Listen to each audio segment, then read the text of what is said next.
Gagal bayar kredit full 3 bulan, ada yang masih bisa mengajukan KPR rumah.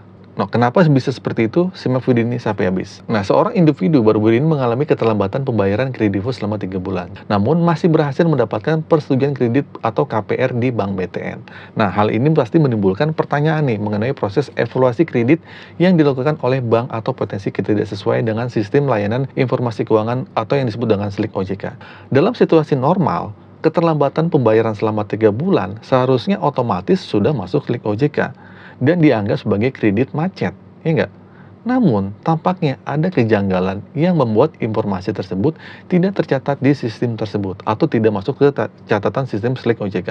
Salah satu kemungkinannya menurut saya adalah bahwa Kredivo belum melaporkan secara tepat waktu atau bahkan tidak memasukkannya ke dalam SLIK OJK.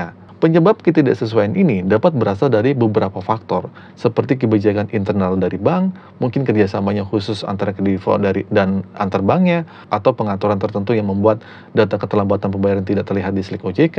Nah, ini menunjukkan bahwa tidak semua aplikasi pinjaman online terpantau oleh OJK atau Otoritas Jasa Keuangan, terutama jika mereka memiliki keterlambatan di bank atau kerjasama khusus. Namun perlu dicatat bahwa informasi spesifik seperti jumlah nominal, keterlambatan pembayaran, atau data lainnya tidak tersedia dalam kasus ini. Ya, saya nggak dapat infonya tentang itu. Pokoknya orang itu bilang katanya bisa lolos KPR. Kurangnya informasi ini dapat menyulitkan pemahaman saya untuk mengenai proses evaluasi kredit yang dilakukan oleh Bank BTN itu gimana. Nah, jadi begini intinya.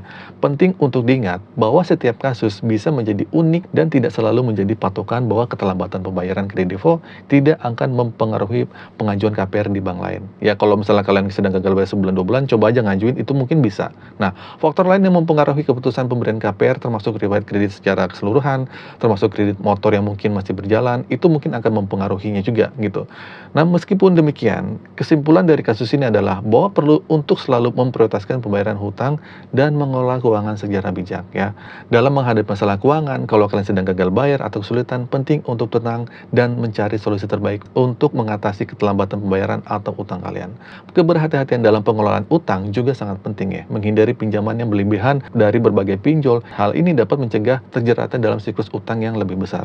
Nah, dengan demikian, penting bagi kalian untuk membuat keputusan keuangan yang cerdas dan bertanggung jawab agar dapat mengelola keuangan dengan baik dan menghindari risiko finansial yang tidak diinginkan. Repot juga kan kalau kalian akhirnya gagal bayar, repot untuk mengajukan KPR atau mengajukan leasing kendaraan bermotor lainnya. Oke, itu saja teman-teman video kali ini. Semoga informasi ini bermanfaat. Akhir kata dari saya, Assalamualaikum warahmatullahi wabarakatuh.